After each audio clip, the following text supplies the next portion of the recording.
Well, goes without saying that was a great win for us tonight, badly needed, and just so proud of the guys for the way that they've kept their chins up and kept battling hard. I get a lot of questions sometimes. How do you keep guys going? And you just got to keep going forward. Just keep trudging forward. Obviously, the key to the game was this big fella sitting next to me. He was in complete command tonight, and I've told you this many times that anybody that thinks pitching is 90% of the game is largely underestimating its importance. He completely dominated the game today, gave his team a chance. We got a couple of big hits, and played great defense, and it was a wonderful win for us.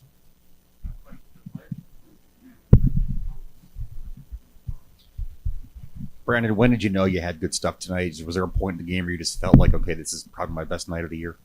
I felt pretty good from the beginning this week in my bullpen with Coach Rennie. We really worked on getting the ball down again, and just kept it down, made them get themselves out, and just kept throwing it. Brandon, seemed like you let out some emotion kind of from like the seventh inning on. Is that something you typically like try to pitch with, or what was going through your head when you're coming out off the mound in each inning? Yes, sir. So, late in the game, I knew it was a pretty close game, and so I was just trying to get my team fired up too. I was just pretty fired up myself, but just keeping the whole team in it, and I was hoping we get a couple more runs, even a little backbone. Some of your best velocities were late in the game as well. Is that adrenaline, or did you just still have that much left in the tank with your pitch count so low? I wish I could answer that. For the past 3 or 4 years, that's how it's always been. And I told that to him actually in the fall. I said late in the game, my velo will start jumping. I don't know why. They're the same. It happened the whole game, and it just starts to happen. Nathan, good night for you at the plate. You guys seem to really get to Elliott early and then get those 2 runs there in the 5th. What did you think of the overall offensive approach tonight? I thought we were just confident. Monty does a great job of preparing us for, what's to come. But, we believe in each other also. So we're always going to do our best when we have runners in scoring position. We're going to do everything we can to score those runs. And we got it done tonight, which is awesome. Nathan, you stand right behind him in center field. What did you see from Brandon tonight that was maybe better or different than some of the other starts this year? I've been praising this guy all year. I've known he's had the stuff, and, we've seen it throughout the year, glimpses of it. And, I knew it was only a matter of time until he really was able to put it all together. And, it was awesome. You could tell he was in complete control. He was confident, and it was really fun to watch. Brandon, you also had some good defense behind you. I got 3 double plays, I think. How key was that to getting out of this game like you did? Absolutely. That's been my attempt every game. If I get a base runner on, the next thing I know is I'm talking to Henry and Jordan, trying to get them rolled up for me. Saves a lot of pitches, lets me go deeper into games, and it worked out tonight. They did absolutely amazing back there. Brandon, just with the stretch you guys have been on, how good does a win like this feel for you guys? It feels great.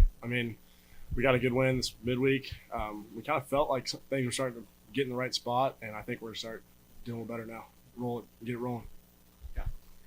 Nathan, how did you feel physically that first at bat out of the block? You stretch a single into a double. Did you know that you were going to feel okay to be able to do that, or did you worry going around first base? I did. Me and Corey, our trainer, did a lot to prepare. We didn't know there was a possibility that I would have DH'd today.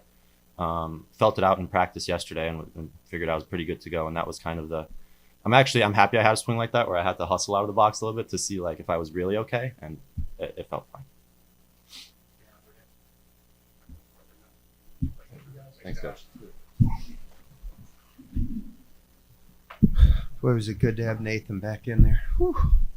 What a player.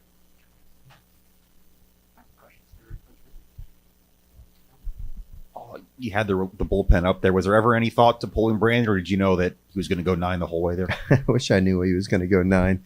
I was trying to recall. Of course, I've been gone for 3 years, but I'm trying to remember the last time I had a pitcher go 9 innings in a game. You don't see that very often, but he's so efficient. I think he only threw like 25 pitches out of the strike zone tonight.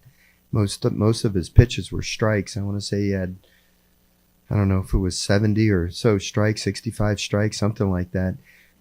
Yeah, 61 strikes. And so, when a guy is ahead of the hitters constantly, and the only time he got hurt was when he threw off-speed pitches and left them up in the zone. Those were the only balls, the 2 home runs, and I'm not sure he gave up a hit on his fastball, to be honest with you. His fastball was sinking, but it was in the strike zone the whole night, and it had good velocity. And, listen, where we positioned the guy was very important, because when Brandon pitches, he's not going to strike out a ton of batters. But he's going to make them pound it into the ground. And sometimes they'll hit it a little bit hard, but into the ground. And if you're in the right positions, then we got a chance to make the plays, and the guys all made the plays tonight. That first batter of the 9th inning was a little uncharacteristic. I think I wish Scobe would have come and got that ball, because it went straight down off the bat. But I think it kind of surprised him coming from a left-handed hitter that way, and it just kind of took a little tricky hop on him. But I felt that Furness was I was really tempted to go with Crowther against Furness, because in his splits, he's much better against right-handed pitching than left-handed pitching. But if I'd have gone to Crowther, I didn't know if Mike would have brought one of his right-handed hitters off the bench. So I liked the matchup of Brandon against Furness more than I liked Crowther against a right-handed hitter. And I knew he had hit into 3 double plays this year. So, again, if we had him positioned correctly, which I think we did, with Jordan a little bit more in the hole there, and I knew that Furness was not a great runner, that we had a chance to turn another double play, and sure enough, we got it. And that was a huge lift for us to get that double play in the 9th inning. So I was hopeful he'd go 9, and his pitch count was so low. I did go over and ask him after the 8th inning, have you ever gone 9 innings before? And he said, oh, yeah, but at a much higher pitch count than this, 130 pitches or so. He felt so fresh that, there's no way I was taking the ball from him. Yeah, and to that end, I mean, he obviously pitched well the whole game, but those last few innings, his velocity was so high. He had a couple of strikeouts late in the game. Yeah. Showing emotion too. Yeah. Did you sense anything that was kind of different about him in terms of his demeanor, since that was, as far as he's gone, or what did you sense from him those last few innings? John, honestly, I've loved that kid all year, and he hasn't pitched poorly all year, whether we used him out of the bullpen or as a starter. He's had some bad luck.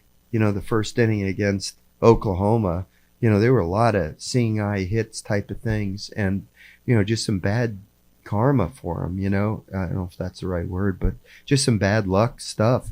And even when I used him out of the pen against Tennessee when we had the lead, they hit a couple of sliders for home runs late in the game, but he pitched a great 7th inning, and then even after the home runs, he pitched well. So he's a winner. There's no question in my mind about it. And tonight, I just think he was very determined right from the get-go. I mean, I got asked a lot why Brandon Stone, or maybe it was Derek Scott that asked me that in the pregame radio show, and I just gave a one-word answer: strikes. I mean, the 3 games over in College Station, our starting pitchers didn't throw strikes right out of the gate. And, Eskew was able to wiggle his way out of it, because that's the way he does it, But, Becker and Jake were not able to. Now, tomorrow, hopefully, Jake's going to be more in the strike zone. I have a feeling that he is. He's very determined tomorrow as well to throw strikes. But I just thought Brandon would come out in the first inning. I didn't know if they'd hit him or not, but I knew he'd throw the ball over the plate. And he had a pretty quick first inning there. I think the batter tried a bunt, or we had a swinging bunt or something, but Gavin Braylon made a couple plays out there in front of the plate, and we made the plays in the infield for him. And it just gave the team such a lift to have a 1-2-3 first inning and not have to stand out there and watch pitchers walk batters. And, he just seemed like he kept getting stronger and stronger as the game went on. Yeah, you mentioned that 1-2-3 inning in the first. You guys are able to score right then and there in the bottom of the first, and then you guys get 2 more in the 5th, and it was just enough to win the game. How did you kind of assess the way you guys approached the game going up against a pitcher like Elliott tonight? Well, to be honest with you, I was surprised seeing him in person, because I remember watching him a couple years ago. He was a hard thrower. I mean, he was throwing 94, 95. It seemed like it, at least when I would watch the games. But, he had an arm surgery, and he just has a different style of pitching now. He was topping out at 90, but he was throwing a really, really good changeup. And we had a tough time adjusting to his changeup. But Carry-On swung through two, but then with 2 strikes on him, put the ball in play and allowed the run to score. And that was, I didn't think we'd win 1-0, but I was just happy to see us get a lead and, feel good about the early part of the game.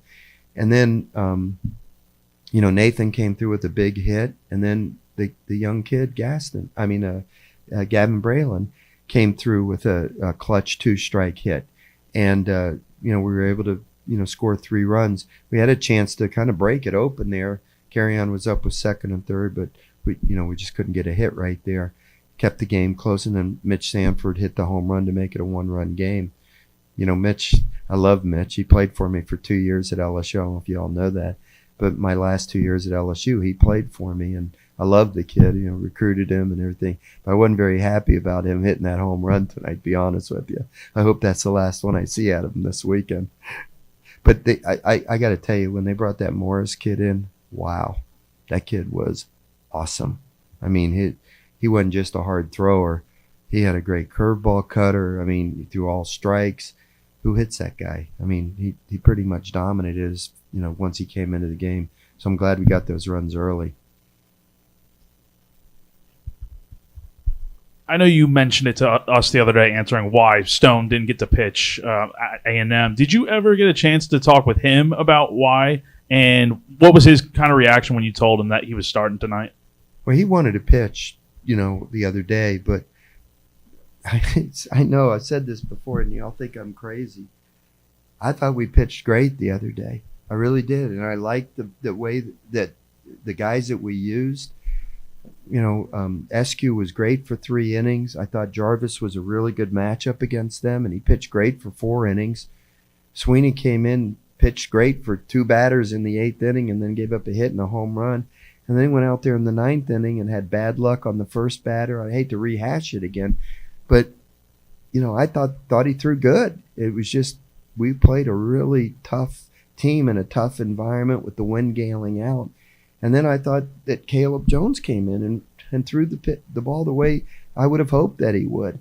And Brandon's Achilles heel this year has been giving up the home run, the 2 to Tennessee, and a couple other games. And tonight, fortunately the wind wasn't galing out, but he still gave up 2 solo home runs.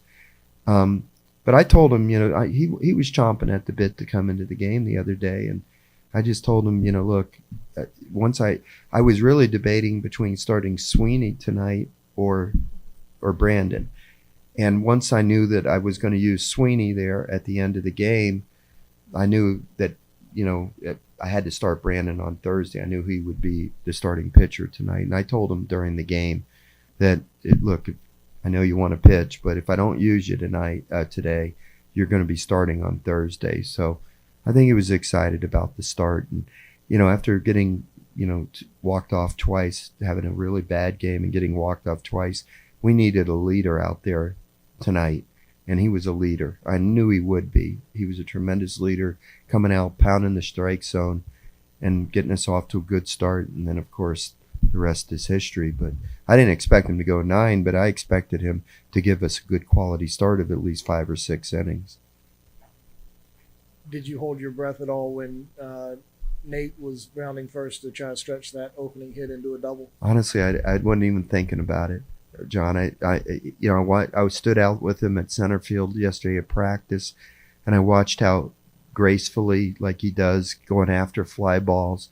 And after every time he would do it, I'd ask him how it felt, and he says, I feel great. I feel great.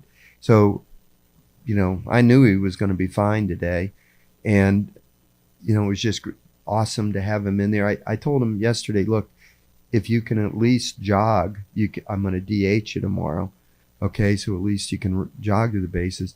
But once we started practice yesterday, he was galloping after fly balls, and I just felt unless something happened to him overnight, something was going to be wrong. So when he hit that ball, I was hoping he'd try for 2. I know Mitch Sanford's got a pretty good arm, and I knew, that it's an awkward wall out there down the line, where the ball kicks in, so the left fielder doesn't even have a long throw. But, he went for it, and I was glad he did, and that was a big play. And then Kazmar hitting the fly ball to right field against a tough left-hander, that was a big play to advance him. And like I said, carry on putting the ball in play with 2 strikes got us that early run. Okay, guys. Thank you.